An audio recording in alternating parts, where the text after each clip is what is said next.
আওয়ামী লীগ নিষিদ্ধের দাবিতে ঢাকা বিশ্ববিদ্যালয়ে বিক্ষোভ মিছিল করছে ইনকিলাব মঞ্চ। দর্শক, আপনাদেরকে সরাসরি সংযুক্ত করেছি ঢাকা বিশ্ববিদ্যালয়ের হলপাড়া থেকে, এবং এখানে কিন্তু ইনকিলাব মঞ্চের সদস্যরা আওয়ামী লীগ নিষিদ্ধের দাবিতে বিভিন্ন স্লোগান দিচ্ছিলেন এবং তারা বলছিলেন আওয়ামী লীগের ঠাঁই তারা কোনোভাবে এই বাংলায় হতে দিবেন না। দর্শক, আপনাদের যদি জানিয়ে রাখি, ঢাকা বিশ্ববিদ্যালয় বাদ জুমা কিন্তু অর্থাৎ জুমার নামাজের পর আওয়ামী লীগ নিষিদ্ধের দাবিতে ইনকিলাব মঞ্চের সদস্যরা এই বিক্ষোভ মিছিলটি বের করেছেন এবং তারা কিন্তু সেই বিক্ষোভ মিছিল নিয়ে কেন্দ্রীয় মসজিদ থেকে বের হয়ে কলা ভবন হয়ে এই মুহূর্তে কিন্তু হলপাড়ার দিকে এগিয়ে যাচ্ছেন এবং তারা কিন্তু স্লোগান দিচ্ছিলেন যে আওয়ামী লীগের নিষিদ্ধের দাবিতে তারা করে যাচ্ছেন এবং তারা বলছিলেন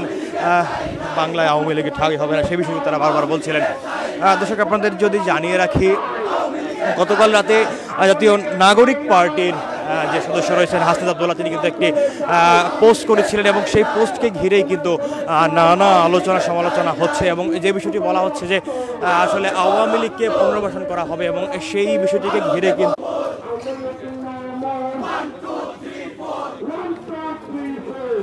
সেই পোস্টকে ঘিরে অর্থাৎ হাসনাত আব্দুল্লাহ সেই পোস্টকে ঘিরেই কিন্তু আলোচনা জন্ম হয়েছে যে আসলে আওয়ামী লীগকে পুনর্বাসন করার জন্য পায়তারা করা হচ্ছে এবং সেই পায়তারাকে তারা নস্যাৎ করে দেওয়ার জন্য কিন্তু বিক্ষোভ মিছিল করছেন এবং বলছিলেন আওয়ামী লীগকে দ্রুত সময়ের মধ্যে নিষিদ্ধ করতে হবে। যেহেতু বলছিলেন আসলে যেই বিগত সময় বিশেষ করে জুলাই আন্দোলনে আওয়ামী লীগের নেতৃত্বেই কিন্তু এই বিক্ষুব্ধ জনতার উপর হামলা করা হয়েছিল এবং আওয়ামী লীগের নেতৃত্বেই কিন্তু হত্যাযজ্ঞ চালানো হয়েছিল। সেই হত্যাযজ্ঞের সাথে জড়িত একটি দলকে কিভাবে আসলে পুনর্বাসন করা হয় সেই বিষয়টি নিয়ে কিন্তু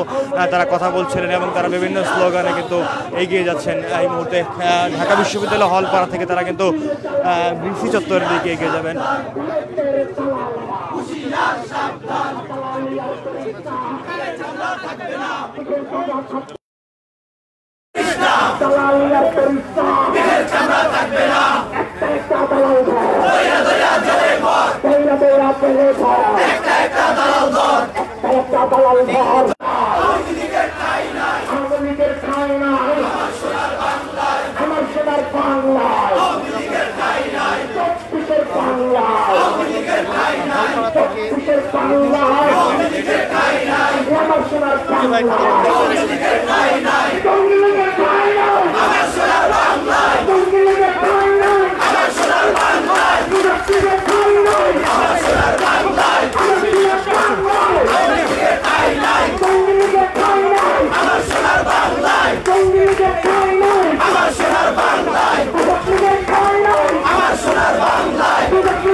আওয়ামী লীগ নিষিদ্ধের দাবিতে